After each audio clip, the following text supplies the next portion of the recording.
नमस्कार, ताल ठोक के देख रहे हैं आप। मैं हूं आपके साथ रोहित सरदार। आज देश की संसद में कश्मीर पर बहस होनी थी, लेकिन सार्थक चर्चा की बजाय जो एक समाधान की तरफ लेके जाती, मामला सियासत में फंस के रह गया। जब संसद में कश्मीर पर बहस खत्म हुई तो कश्मीर पर पाकिस्तान की साजिश का एक और बड़ा खुलासा हुआ, और यह खुलासा 25 जुलाई को कश्मीर के नौगाम से गिरफ्तार किए गए पाकिस्तानी आतंकी बहादुर अली ने किया। आतंकी बहादुर अली ने बताया कि कैसे उसे पाकिस्तान की जमीन पर कश्मीर में तनाव फैलाने की ट्रेनिंग दी गई, कैसे हाफिज सईद जैसे आतंकवादियों ने उसे ट्रेनिंग दी और यह कहा कि जाओ कश्मीर के हालात का फायदा उठाओ। एक आतंकी का कबूलनामा पूरे देश के सामने सवाल खड़ा कर रहा है कि जब पूरा पाकिस्तान, वहां मौजूद सारे आतंकी कश्मीर में आतंक फैलाने के लिए एक साथ खड़े हो सकते हैं, तो अपने देश के नेता देश की संसद के भीतर ही एक दूसरे को इस हालत के लिए जिम्मेदार ठहराने में क्यों जुटे रहते? क्या जो आतंकवादी करना चाह रहे, सियासी बंटवारा उन्हें ऐसा करने के लिए रास्ता नहीं दे रहा? कश्मीर में जिस हालात का फायदा उठाने की बात आतंकवादी कर रहे हैं, उन हालात के लिए जिम्मेदार कौन? यह सवाल बड़ा गंभीर है, क्योंकि अगर हम बटे रहे तो आज कश्मीर जल रहा है, कल यह आग और आगे बढ़ सकती है।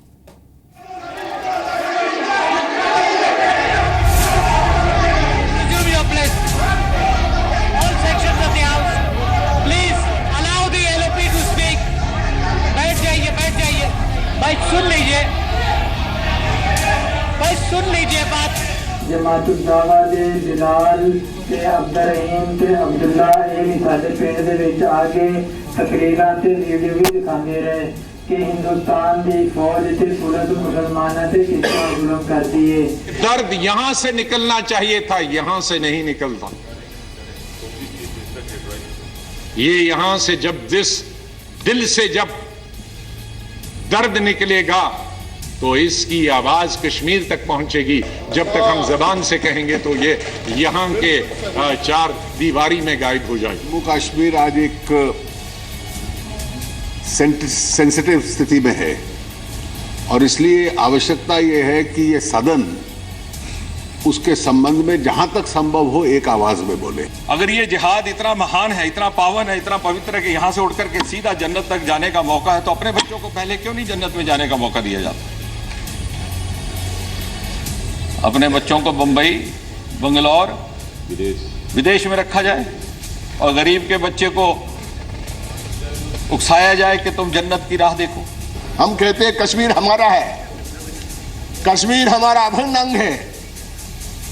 मैं कहता हूं अभिन्न अंग है तो पैलेट गन जो है वो बाकी किसी देश के इलाके में क्यों नहीं चली? जिस तरह का जहर वहाँ के लोगों के मन में, दिल और दिमाग में इंजेक्ट किया जा रहा है, उसके चलते चाहे जितनी आप सुविधाएं दें, मुझे लगता नहीं कि उसके मूल स्रोत है वहाँ जब तक नहीं स्ट्राइक करेंगे तब तक कश्मीर में कुछ भी आप नहीं कर सकते। वो खेलने के वजह से आज अगर पूछा जाए कश्मीर अगर जाओगे अब सड़कों पे कभी आपको पत्थर नहीं मिलेंगे, वह पत्थर आते कहां से हैं?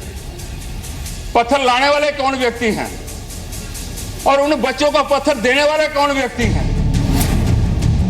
ताल ठोक के में आज पहला सवाल, जब कश्मीर में आतंक के नाम पर आतंकियों में भाईचारा तो सियासत में बंटवारा क्यों? दूसरा सवाल, क्या सियासत से घटेगा कश्मीर में तनाव?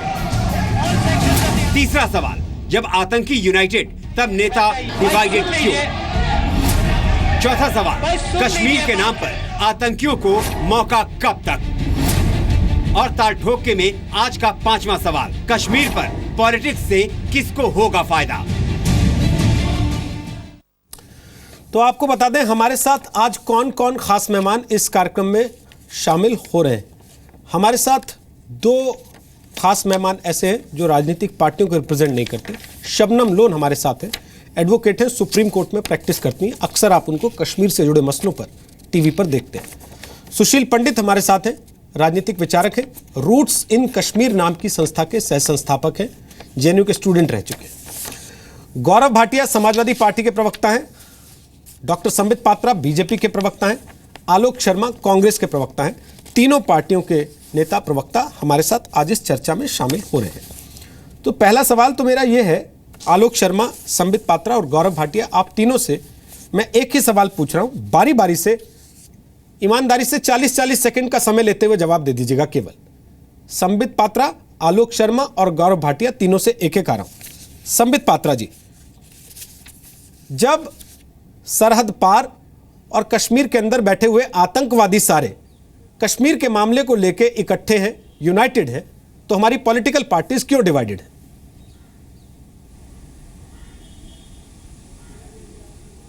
बिल्कुल सही प्रश्न है। डिवाइडेड नहीं होना चाहिए था, मगर बड़ा दुख लगता है कि जो वास्तविकता है वो कहीं ना कहीं डिवीजन दिखाता है। मगर फिर भी इससे ऊपर उठकर मैं कहूँगा कि हमने अपील किया था कांग्रेस से और अन्य पार्टियों से कि इस विषय को पॉलिटिसाइज मत करिए। कुछ हद तक कांग्रेस ने और उनके बड़े नेताओं ने उसे पॉलिटिसाइज करने से रिफ्रेम किया है, मगर दुखद है कि वोट बैंक की पॉलिटिक्स के आगे ये सब कुछ फेल होता नजर आता है और कहीं ना कहीं राजनीति हो ही जाती है। मुझे आज़ाद साहब का वो डायलॉग याद है, अभी चंद दिन पहले उन्होंने लोकसभा में ही कहा था, राज्यसभा में कहा था भाषण देते हुए, और यह कहा था कि 200-300 सालों तक घाटी में भारतीय जनता पार्टी की एक्सेप्टेबिलिटी नहीं रहेगी। भारतीय जनता पार्टी ने सरकार बनाई है और इसीलिए इस प्रकार का एक माहौल कश्मीर में देखने को मिल रहा है। ये पूरी तरह से एक पॉलिटिकल स्टेटमेंट था और मुझे लगता है इससे उन्हें परहेज करना चाहिए, क्योंकि 200-300 साल तक भारतीय जनता पार्टी को कश्मीर एक्सेप्ट नहीं करेगी, ऐसा कहने का औचित्य ही नहीं है। ये एक तरह से, आज उन्होंने कहा communalism and separatism is different. जब वो कहते हैं कि 200 साल तक भारतीय जनता पार्टी को एक्सेप्ट नहीं करेगी कश्मीर की जनता, तो ये तो एक कम्युनल स्टेटमेंट है। इसका आधार क्या है? तो स्वाभाविक रूप से नेताओं को एक हो जाना चाहिए, जो ऐसा शीर्षक आपने दिया है। जब आतंकी एक हो जाते हैं और नेता विभाजित हो जाते हैं, तब देश के ऊपर काले बादल मंडराने लगते हैं। आलोक शर्मा, आतंकवादी यूनाइटेड है तो पॉलिटिकल पार्टी क्यों डिवाइडेड है?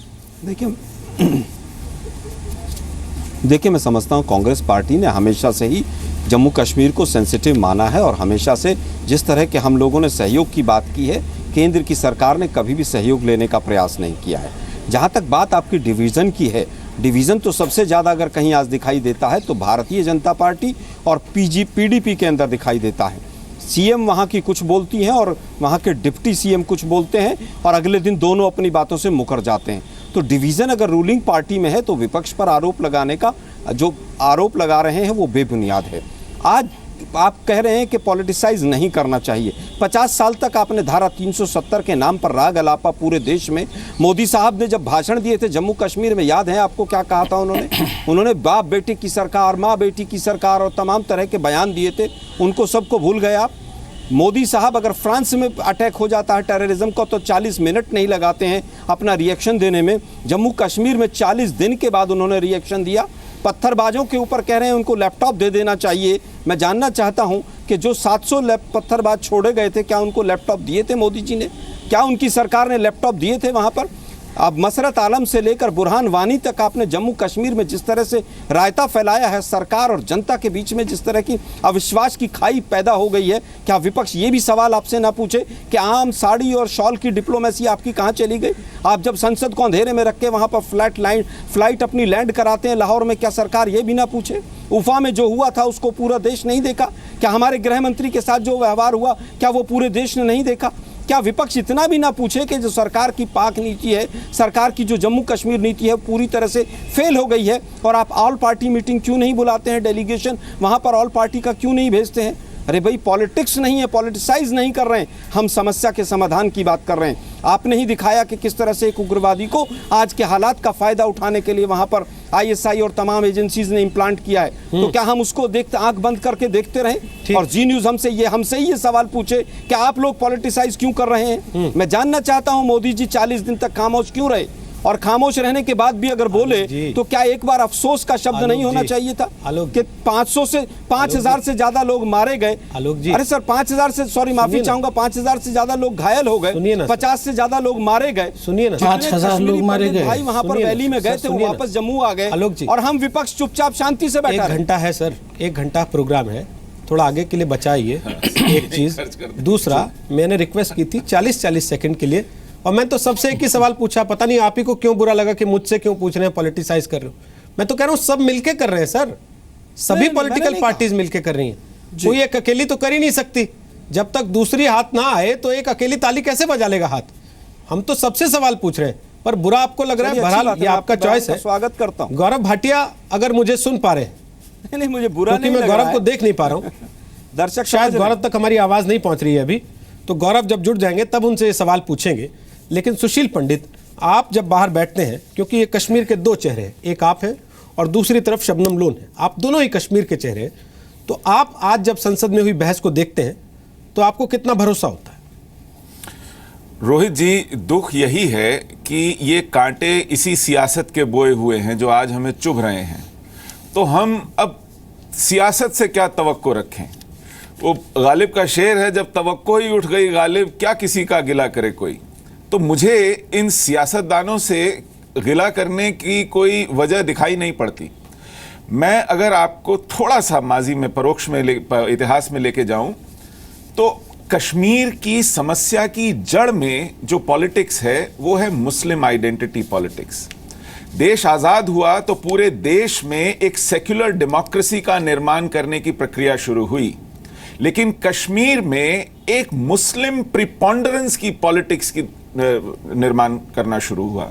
वहां अलग अलग प्रिविलेजेस देके वहां की हालात को बढ़ाकर भड़काकर आज इस चरम पर ले आया गया है कि वो आइडेंटिटी पॉलिटिक्स से बढ़ी तो सेसेशनिस्ट पॉलिटिक्स की तरफ आई, वो सेसेशनिस्ट पॉलिटिक्स से बढ़ी तो प्रो पाकिस्तान पॉलिटिक्स की तरफ आई, वो प्रो पाकिस्तान पॉलिटिक्स से आज बढ़ करके जिहाद पर पहुंच गई है। और ये कभी भी कहीं भी आप कहें, मुस्लिम आइडेंटिटी पॉलिटिक्स शुरुआत होती है, बीज होता है, और वो इवेंचुअली उसका जब फल निकलता है तो वो जिहाद की शक्ल में निकलता है, जो आज कश्मीर में हो रहा है। यही हाल पाकिस्तान में भी है, जहां कोई हिंदू डोमिनेशन नहीं है, लेकिन पूरी वकीलों की एक नस्ल एक बम से उड़ा दी गई है क्वेटा के अंदर कल परसों। तो आप क्या क्या चाहते हैं? इस राजनीति से आप क्या अपेक्षा रख सकते हैं? ठीक। ये आज भी एक दूसरे के खिलाफ पॉइंट स्कोर कर रही हैं, इनको आग लगती नहीं दिखाई पड़ रही। ये आज ये फैसला करना चाहते हैं कि ये आग को चिंगारी दिखाने वाला कौन है, बुझाने के लिए कोई तत्पर नहीं है। ठीक है। ये पहले इस मुकदमे का फैसला चाहते हैं कि इसका दोष किस पर मढ़ा जाए। ठीक। तो तरस आता है। ठीक है।